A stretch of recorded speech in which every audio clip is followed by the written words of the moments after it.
Hello everyone, welcome to my channel. आज हम करेंगे क्लास 10th का 5th चैप्टर अर्थमेटिक प्रोग्रेशन। देखो, अर्थमेटिक प्रोग्रेशन समझते हैं पहले क्या होता है।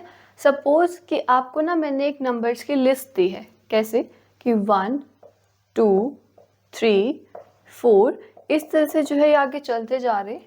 एक और मैंने आपको लिस्ट दी 10 20 30, ये नंबर्स आगे चलते जा रहे हैं। या मैं लिख दूँ 5 10 15 20। तो देखो, आप ना इन तीनों के अंदर एक पैटर्न ऑब्जर्व करोगे। क्या कि यहाँ पर हमें नेक्स्ट टर्म कैसे मिल रही है जब हम 1 ऐड करते जा रहे हैं। यहाँ पर आप 10 ऐड कर रहे हैं, यहाँ पर आप 5 ऐड कर रहे हैं। तो इस टाइप की लिस्ट जहाँ पर आपको जो नई टर्म होती है वो कैसे मिलती है, प्रीसीडिंग टर्म में एक फिक्स नंबर ऐड करने पर। देखो कैसे कि जैसे 25 ही है, सॉरी यहाँ पर जैसे 20 ही है। अब हमें यहाँ से नेक्स्ट टर्म चाहिए। नेक्स्ट टर्म यहाँ पर क्या आएगी, 25 आएगी। अब ये 25 आपके पास कैसे आई, जब आपने 20 में 5 ऐड किया, यानी कि प्रीसीडिंग टर्म में आपने कोई फिक्स नंबर ऐड किया, आपको यहाँ पर नेक्स्ट टर्म मिली। तो इस टाइप की लिस्ट को आप क्या कहते हैं, अर्थमेटिक प्रोग्रेशन कहते हैं। कि अर्थमेटिक प्रोग्रेशन ऐसी लिस्ट जहाँ पर जो है आपको एक पैटर्न ऑब्जर्व करने को मिलेगा। जो आपको नेक्स्ट टर्म मिलेगी वो कैसे मिलेगी, by adding a fix number two the preceding term. तो ये आपके पास कुछ एक एग्जाम्पल थे अर्थमेटिक प्रोग्रेशन के। आप ऐसे भी लिख सकते हो कि जैसे -2 -1 0 1 2। मतलब ऐसे ना आप कोई भी अर्थमेटिक प्रोग्रेशन जो आप इस तरह से बना सकते हो। ये यहाँ पर कि इन्फिनिटी तक जो है आपकी चलती जा रही है। ठीक है, अब देखो अर्थमेटिक प्रोग्रेशन को हम जनरल फॉर्म में कैसे लिखते हैं, a plus D a plus 2d, इस तरह से जो है आपका चलता रहता है। ये होती है जनरल फॉर्म अर्थमेटिक प्रोग्रेशन की, जहाँ पर हम a को तो क्या बोलते हैं कि ये हमारी फर्स्ट टर्म है, और d आपका क्या होता है, कॉमन डिफरेंस। कि जो हम यहाँ पर कह रहे थे जैसे 5 था कि 5 को ऐड किया आपने तब आपको नेक्स्ट टर्म मिली। कि कॉमन डिफरेंस जो है वही फिक्स टर्म आपके पास होती है, जिसे जब आप प्रीसीडिंग के अंदर ऐड करोगे तो आपके पास जो है अगली टर्म्स जो है आती जाएंगी। तो इस तरह से कि ये फर्स्ट टर्म, ये हमारा कॉमन डिफरेंस, ये होती है आपकी जनरल फॉर्म में अर्थमेटिक प्रोग्रेशन की। तो देखो अब आपके पास एक्सरसाइज में क्वेश्चंस किस तरह से हैं। फर्स्ट क्वेश्चन में आपके पास क्या है कि आपको कुछ एक सिचुएशंस दी हैं, आपको बताना है कि क्या वो अर्थमेटिक प्रोग्रेशन बनती है। देखते हैं बना के। देखिए फर्स्ट क्वेश्चन, फर्स्ट पार्ट आपको क्या कहा है फर्स्ट क्वेश्चन का ही, कि the taxi fare after each kilometre, कि हर एक किलोमीटर के बाद जो टैक्सी फेयर होगा, when the fare is ₹15 for the first kilometer and ₹8 for each additional kilometer। देखो एक टैक्सी का फेयर है, किस तरह से इन्होंने बोला कि फर्स्ट किलोमीटर के लिए तो वो 15 है, देन उसके बाद एडिशनल आप चलते रहोगे तो वो 8 किलोमीटर होगा फॉर द एडिशनल किलोमीटर। कैसे कि 15 + 8 हो गया, देन उसके बाद फिर से ये था, इसमें आप फिर से 8 ऐड करोगे, इस तरह से जो है चलता जा रहा है। तो देखो ये कुछ ऐसे नहीं है, 15 है यहाँ पर आपका, देन आपका 15 + 8 है, देन 15 + 2 × 8, कि कुछ जो है कि कुछ जो है हमें a + d a + 2d इस तरह से ऑब्जर्व आप कर पा रहे हो पैटर्न। तो ये आपके पास क्या AP होगी, यस ये आपके पास AP है। आगे देखिए नेक्स्ट सेकेंड पार्ट के अंदर, the amount of air present in a cylinder, कि एक सिलेंडर है आपके पास, उसके अंदर कितना एयर का अमाउंट प्रेजेंट है। When a vacuum pump removes 1/4 of the air remaining in the cylinder at a time। देखो क्या बोला इन्होंने कि एक सिलेंडर है आपके पास, उसके अंदर ना कुछ एक एयर का अमाउंट प्रेजेंट है। लेट कर लिया कि जो इनिशियल है आपके पास अमाउंट ऑफ एयर, वो कितना है आपके पास, x है। अब इन्होंने बोला कि जो वैक्यूम पंप है ना, वो इसका 1/4 उसके अंदर से रिमूव कर देगा। अब इसका अगर 1/4 रिमूव करे तो कितना बचेगा, x में से जब इसका 1/4 को रिमूव करता है तो आपके पास क्या बन जाएगा, यहाँ पर 3/4x आ जाएगा। अब आपके पास ये आ गई कि पहले अमाउंट इतना था एयर का, देन अमाउंट कितना आ गया, ये आ गया। फिर से वैक्यूम पंप ने क्या किया कि अब जो प्रेजेंट आपके पास अमाउंट था उसमें से फिर से इन्होंने उसका 1/4 जो है माइनस कर दिया। कि ये अमाउंट प्रेजेंट था, इसमें से इस अमाउंट का 1/4 उसने बाहर निकाल दिया। तो ये कैसे हो जाएगा आपके पास, आप इसे सिंप्लीफाई कर लो, 3/4 x ऐसे रख लो, 1 माइनस में 1/4, ये आपका हो जाएगा 9x में 16, कि इधर 4 माइनस 1 आप करेंगे 3 आएगा ऊपर, 3 इंटू 3 9 और 4 इंटू 4 16। तो अब आपके पास क्या अमाउंट बचा, ये अमाउंट बचा। देखो 3 टर्म्स निकाल लो, इसी से आप चेक कर सकते हैं कि क्या ये आपकी एपी बनती है। अब एपी बनने के लिए क्या होगा, देखो एपी के अंदर एक फिक्स टर्म ऐड होती थी, डी होती थी। मतलब क्या होगा कि जैसे अगर मैं इसमें से ये टर्म सब्ट्रैक्ट करूं तो मेरे पास जो आंसर आएगा, और इस टर्म में से जब मैं इसे सब्ट्रैक्ट करूं जो मेरे पास आंसर आएगा, अगर वो सेम आता है तो मतलब ये आपकी क्या हो जाएगी, एपी हो जाएगी। लेट कर लो कि जैसे हमने इस टर्म को तो नाम दे दिया, टर्म ये हमारे पास फर्स्ट थी, इसे हमने यहाँ पर दे दिया ये हमारे पास सेकेंड टर्म थी, और इसे हमने नाम दे दिया कि हमारे पास थर्ड टर्म थी। तो सबसे पहले हम डिफरेंस निकालते हैं कि थर्ड में से ना आप सेकेंड माइनस करके देखो। थर्ड आपके पास क्या थी, 9/16x, उसमें से जब आप माइनस करेंगे 3/4x, तो यहाँ पर आपके पास 16 9x माइनस ये 4 4 16, 4 को आप 3 से मल्टीप्लाई करोगे 12 आपके पास आ जाएगा। इन्हें आप सब्ट्रैक्ट करेंगे तो आपके पास आएगा माइनस का 3x/16। देखो फर्स्ट तो आपके पास डिफरेंस आया ये। अब हम देख लेते हैं कि क्या सेकंड और फर्स्ट को माइनस करने पर भी यही डिफरेंस आता है। इसे कैसे लिख दो, d2 आप लिख सकते हो कि t2 में से t1 आपने माइनस किया। t2 आपके पास क्या था, 3/4 था, 3/4x में से जब आपने सब्ट्रैक्ट किया x, तो ये 3x माइनस का 4x/4 यानी कि माइनस का x/4 आपके पास आ गया। अब देखो यहाँ से आपने क्या ऑब्जर्व किया कि यहाँ पर जो डिफरेंस आ रहे हैं दोनों अलग हैं। ये माइनस का 3/16 इंटू एक्स है, ये माइनस का x/4 है। अगर तो ये दोनों डिफरेंस सेम आते तो ये आपके पास एपी होती। अब क्योंकि यहाँ पर ये दोनों डिफरेंस अलग आ रहे हैं तो ये आपके पास एपी नहीं रहेगी, ये ध्यान रखना। जैसे ये वाला पार्ट था ना कि इसके अंदर क्या हो रहा था, देखो ये कैसे था, ये कि 15 + 8 में से जब आप 15 माइनस करेंगे आपके पास जो आंसर आएगा, और इसमें से जब आप इसे माइनस करेंगे आपके पास जो आंसर आएगा, वो दोनों सेम आ रहे थे आपके पास, कि यहाँ पर जो आपका कॉमन डिफरेंस था वो कॉमन डिफरेंस सेम आ रहा था। आप ऐसे ही चेक करोगे कि डी की वैल्यू निकाल के आपने चेक करना है क्या कॉमन डिफरेंस सेम आता है तो ठीक है, और अगर नहीं आता है तो मतलब क्या होंगी, आपकी वो टर्म्स एपी में नहीं रहेंगी। अब देखिए आपको थर्ड पार्ट में क्या कहा है, the cost of digging a well after each metre of digging when it cost ₹150 for the first metre and raises ₹50 for each subsequent metre. ये कुआं है, आप कहीं पर एक कुआं खोद रहे हैं, उसके लिए अब इन्होंने क्या कहा कि फर्स्ट मीटर के लिए तो आपको कितना देना पड़ेगा, ₹150, and then for the subsequent metre कितना आपको प्राइस क्या रहेगा, ₹50 रहेगा। देखो कैसे इन्होंने यहाँ पर बोला कि फर्स्ट मीटर के लिए बोला 150 है, और देन उसके बाद उसके अंदर जो है 50-50 ऐड होता रहेगा। तो ये 150 प्लस में यहाँ पर आपका फिर से 100, देखिए क्या हो गया, 150 हो गया, 200 हो गया, 300 आपके पास हो गया। तो यहाँ पर देखो जब आप डिफरेंस निकालोगे, अगर मान लो ये फर्स्ट टर्म है, ये सेकेंड है, ये थर्ड है, जब आप सेकेंड में से फर्स्ट को माइनस करोगे तब भी आपके पास 50 आ रहा है, जब आप थर्ड में से सेकेंड को माइनस करोगे तब भी आपके पास 50 आ रहा है, कि कॉमन डिफरेंस हमारे पास यहाँ पर सेम है, तो ये हमारी एपी हो जाएगी। इसी तरह से जो आपका फोर्थ पार्ट है, फोर्थ पार्ट में देखो कि amount of money in the account every year when 10,000 is deposited at compound interest at ₹8% per annum, कि इस बार आपने क्या कहा कि 10,000 आपने जो अमाउंट डिपॉजिट किया और उस पर ना पर एनम 8% इंटरेस्ट लग रहा है, कौन सा, कंपाउंड इंटरेस्ट। तो वहाँ से जो आपके पास एपी बनती, तो वहाँ से आपके पास जो लिस्ट बनेगी क्या वो एपी होगी। देखो फर्स्ट तो कितना अमाउंट था वहाँ पर, 10,000 था, ठीक है, ये आप अपनी लगा लो कि फर्स्ट टर्म है। सेकंड में क्या होगा कि 10,000 के अंदर आपका 8% इन्होंने बोला था, कैसे निकालते हो आप इंटरेस्ट, कि प्रिंसिपल इंटू में रेट बाय में 100, P into R into T by में 100 आपके पास होता है। टाइम तो आपके पास पर एनम दे रखा है 1 है, तो वो हो जाएगा, यहाँ पर आप इन्हें कैंसिल करेंगे तो ये आपका 10,000 और प्लस में आपके पास 800 हो गया, तो ये 10800, ये आपके पास क्या बना, सेकेंड अमाउंट बन गया।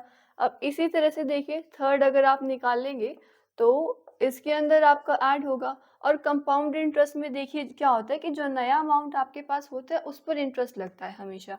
तो यहाँ पर आप प्लस करेंगे 10800 इंटू 8/100।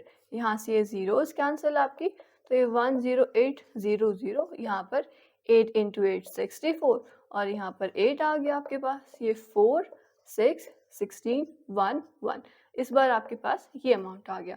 अब देखो यहाँ से आप क्या ऑब्जर्व कर रहे हो कि ये जो 11664 है, जब इसमें से आप इसे सब्ट्रैक्ट करते हो, देखो अब T3 में से जब आप T2 माइनस करो 11664 में से आपने माइनस करना है 10800, आपके पास क्या आएगा 6 4 16 माइनस 8 आपके पास 864 आएगा। और ऐसे ही जब आप T2 में से T1 माइनस करो, यानी कि इसमें से आप जब आप 10,000 सब्ट्रैक्ट कर रहे हो तो आपके पास आ रहा है 800। क्या ये दोनों वैल्यू सेम है? नहीं है। तो यानी कि जो ये हमारे पास लिस्ट ऑफ नंबर्स आएगी कि फर्स्ट नंबर ये, सेकेंड नंबर ये, थर्ड नंबर ये आपके पास एपी नहीं बनेगा। क्या कहा है आप यहाँ पर कि right the first 4 terms of the AP, जहाँ पर आपको फर्स्ट टर्म दे रखी है, कॉमन डिफरेंस दे रखा है। ओके, हम यहाँ से एपी बना लेंगे। देखिए इसका अगर आप फर्स्ट पार्ट देखें तो ए की वैल्यू है 10, डी की वैल्यू 10, तो एपी कैसे बनेगी? ए प्लस डी, ए प्लस 2d, ए प्लस 3d, इस तरह से। ये आपके क्या होगी? फर्स्ट टर्म, ये आपकी सेकेंड टर्म, ये हमारी थर्ड टर्म और ये हमारी फोर्थ टर्म। देखिए फर्स्ट तो रहेगी 10, नेक्स्ट आपके पास क्या होगी 10 प्लस 10 यानी कि 20, देन आपके पास 30 और देन 40। तो इस तरह से जो आप इसकी नेक्स्ट 4 टर्म्स लिख सकते हैं आसानी से। ऐसे ही देखो फोर्थ पार्ट देख लो। फोर्थ पार्ट में क्या है कि a की वैल्यू आपको दी -1, d की वैल्यू आपको क्या दी 1/2। अब देखिए फर्स्ट टर्म, जैसे हमने ये a लिखा है ना, इसे आप ऐसे भी लिख सकते हो a1 कि ये हमारी फर्स्ट टर्म है, क्या हो गई -1। ऐसे ही सेकेंड टर्म आपके पास क्या होगी a प्लस डी, यानी कि -1 में आपको ऐड करना है 1/2, ये आपके पास क्या हो जाएगा माइनस का 1/2। ऐसे ही जब आप a3 निकालोगे तो आपके पास a प्लस 2d आएगी, यानी कि -1 में आपको प्लस करना है 2 इंटू 1/2। ये इससे कैंसिल, -1 प्लस 1 क्या हो गया 0 आपके पास हो गया। देन आप अपनी a फोर्थ टर्म निकाल सकते हैं a प्लस 3d, ये a यहाँ पर मतलब a की जगह पर जो आप -1 रख देंगे प्लस में 3 इंटू 1/2, तो ये आपके पास -2 प्लस 3/2 यानी कि 1/2। तो ये आपके पास क्या आ गई, इसकी 4 टर्म्स आ गई। सिमिलरली आप इसके बाकी पार्ट्स भी कर सकते हैं आसानी से। अब हम नेक्स्ट क्वेश्चन कर लेते हैं। थर्ड में इन्होंने क्या कहा कि आपको एपी दे रखी है, आपको फर्स्ट टर्म लिखनी है और कॉमन डिफरेंस निकलना है। देखो सेकेंड पार्ट से करते हैं इसका शुरू। -5 -1 3 7, इस तरह से चलता जा रहा है। फर्स्ट टर्म तो आपके पास क्या होगी -5 होगी, और कॉमन डिफरेंस कैसे निकालोगे कि सेकंड में से फर्स्ट टर्म को जो है माइनस कर दो, यानी कि -1 में से सब्ट्रैक्ट कर दोगे -5, तो -1 प्लस 5, ये आपके पास क्या आ गया 4 आ गया, कि हमारी फर्स्ट टर्म थी और ये हमारा कॉमन डिफरेंस था। आगे देखिए एक थर्ड पार्ट क्या दिया है आपको 1/3 5/3 9/3 13/3, इस तरह से दे रखा है। तो देखो फर्स्ट टर्म तो क्या होगी 1/3, कॉमन डिफरेंस अगर आप निकालो तो सेकंड में से फर्स्ट माइनस करेंगे 5/3 माइनस 1/3, ये आपके पास क्या आ जाएगा 4/3 आ जाएगा। इसी तरह से आप इसका फोर्थ पार्ट भी कर सकते हैं। नेक्स्ट देखो अब आपको फोर्थ क्वेश्चन में क्या बोला है कि which of the following are APs, कि कौन से इनमें से एपी हैं, और अगर एपी हैं तो आपको वहाँ पर कॉमन डिफरेंस बताना है और नेक्स्ट 3 टर्म्स और लिख के दिखानी है। देखो ये क्वेश्चन भी ना बिल्कुल जैसे हमने फर्स्ट किया था कि चेक किया था एपी है या नहीं, बिल्कुल वैसे ही होगा कि पहले आप जो है उनका कॉमन डिफरेंस निकाल कर देख लोगे। अगर वहाँ पर आपके पास कॉमन डिफरेंस सेम आता है तो ठीक है, वो हमारी एपी हो जाएगी, और उसके बाद जो है आप अगली टर्म्स जो उसके अंदर लिख के दिखा सकते हो। देखो फिफ्थ पार्ट से अगर हम करें क्या है 3 प्लस √2 3 प्लस 2√2 3 प्लस 3√2, इस तरह से चलता जा रहा है। अब देखो यहाँ पर फर्स्ट टर्म क्या है आपके पास 3 है, सेकेंड टर्म क्या है आपके पास 3 प्लस रूट 2 है, थर्ड टर्म क्या है 3 प्लस 2 रूट 3। अब हम कॉमन डिफरेंस निकाल लेते हैं। फर्स्ट तो हमने निकाला कि सेकेंड में से फर्स्ट को माइनस किया, यानी कि 3 प्लस रूट 2 में से माइनस किया 3, तो आपके पास आया रूट 2। अब आप एक d2 निकाल लो कि a3 में से माइनस किया मैंने a2, ये आएगा 3 प्लस 2 रूट 3 में से माइनस करना है 3, माइनस में यहाँ पर आपके पास रूट 3 आ जाएगा, तो ये रूट 2 आपके पास आ जाएगा, 3 से 3 कैंसिल, और 2 रूट 3 में से जब आप रूट 2 माइनस करोगे तो यहाँ पर रूट 2 बचेगा, यानी कि जो आपके पास कॉमन डिफरेंस आ रहा है वो सेम आ रहा है, तो जो आपके पास ये गिवन लिस्ट है ये आपके पास क्या बन जाएगी, AP बन जाएगी। नेक्स्ट इन्होंने क्या कहा था कि राइट 3 मोर टर्म्स, 3 टर्म्स और आपने लिखनी है। देखो ये आपको यहाँ पर A4 तक दे रखी है, अब आपको क्या क्या निकालना है, A5 निकालना है, A6 निकालना है और A7 निकालना है। A5 कैसे बनेगा, A प्लस 4D से, ये आपके पास A प्लस 5 इंटू डी, ये आपके पास A plus 6 into D. Values put कर दीजिए सिंपल, 3 प्लस 4 इंटू रूट 2, तो ये आपके पास 3 प्लस 4 रूट 2 आ जाएगा, ये आपके पास 3 प्लस 5 रूट 2 आ जाएगा, और ये आ जाएगा 3 प्लस 6 रूट 2। इस तरह से जो आप कितने भी टर्म्स यहाँ पर लिख सकते हो।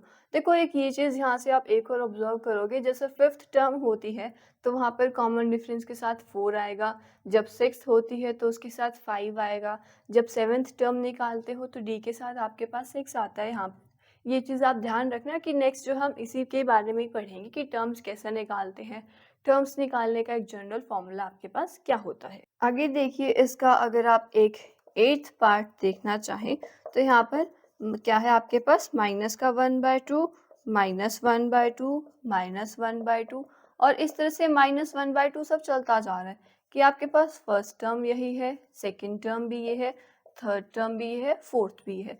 जब आप यहाँ से d की वैल्यू निकाल लो, मान लो फर्स्ट निकाल रहे हो, A2 में से A1 माइनस करोगे तो माइनस 1/2 में से क्या माइनस करना है, माइनस का 1/2, ये नेगेटिव नेगेटिव पॉजिटिव हो जाएंगे, 0 आपके पास आ गया। ऐसे ही d2 निकाल लो, अगर आप A3 में से आप A2 माइनस करते हो वो भी आपके पास 0 आएगा। सब यहाँ पर हमारे पास क्या आ रहे हैं, 0 आ रहे हैं, तो ये यहाँ पर आपके पास जो गिवन सीक्वेंस है ये आपके पास क्या हो जाएगी, AP हो जाएगी। आप जो है इसकी भी नेक्स्ट 3 टर्म्स निकाल सकते हो, कैसे, ये वाला फॉर्मूला यूज करके। वैसे देखो तो यहाँ पर सभी टर्म सेम ही है, तो जो आप नेक्स्ट 3 टर्म्स निकाल लेंगे वो भी आपके पास यही आएंगी कि माइनस 1/2, माइनस 1/2 और माइनस 1/2। नेक्स्ट इसके बाद आप 11th पार्ट देखो। 11th पार्ट आपके पास किस तरह से है कि a into a square into a cube, इस तरह से आपको दे रखा है। देखो कि फर्स्ट टर्म है a, देन है आपके पास a स्क्वायर, देन है आपके पास a cube, a to the power 4, इस तरह से चल रहा है। First term a, second term a square, third term a cube, fourth term a to the power 4। अब आपको पहले कॉमन डिफरेंस ही निकालना है। यहाँ पर मान लो d1 आप निकाल रहे हो, a2 माइनस a1, क्या हो जाएगा, a स्क्वायर माइनस a। चलो यहाँ से a कॉमन निकाल लो तो वो a माइनस 1 हो गया। ऐसे ही आपने d2 निकाला कि a3 में से a2 माइनस किया, a3 आपके पास है a cube minus a square, देखिए यहाँ से a स्क्वायर बाहर आ रहा है, a माइनस 1, और d3 आप निकालो कि a4 में से आप a3 माइनस कर रहे हो तो a टू द पावर 4 माइनस a क्यूब, यहाँ a क्यूब बाहर निकाल लो तो a माइनस 1। अब देखो यहाँ पर क्या हो रहा है कि जो कॉमन डिफरेंस है आपके पास तीनों अलग आ रहे हैं। ये तो पार्ट आपका सेम है, लेकिन यहाँ पर a है, a स्क्वायर है, a क्यूब है आपके पास, तो यानी कि ये जो आपके पास सीक्वेंस दे रखी है ये आपके पास AP नहीं होगी। इसी तरह से जो आप इस एक्सरसाइज के बाकी पार्ट्स भी कर सकते हैं इस क्वेश्चन में, कि आपको कॉमन डिफरेंस वहाँ पर निकाल कर देखना है, अगर वो सेम आता है तो आपके पास वो AP हो जाएगी, आप नेक्स्ट टर्म निकाल लोगे। अगर कॉमन डिफरेंस सेम नहीं आता है तो आप कह देंगे कि ये हमारा AP नहीं रहेगा। तो आप खुद एक बार सभी क्वेश्चंस जो है ज़रूर ट्राई करके देखिएगा। अगर कोई क्वेश्चन नहीं होता है, आपको कोई डाउट रहता है तो ज़रूर पूछिएगा। मिलते हैं नेक्स्ट वीडियो के साथ।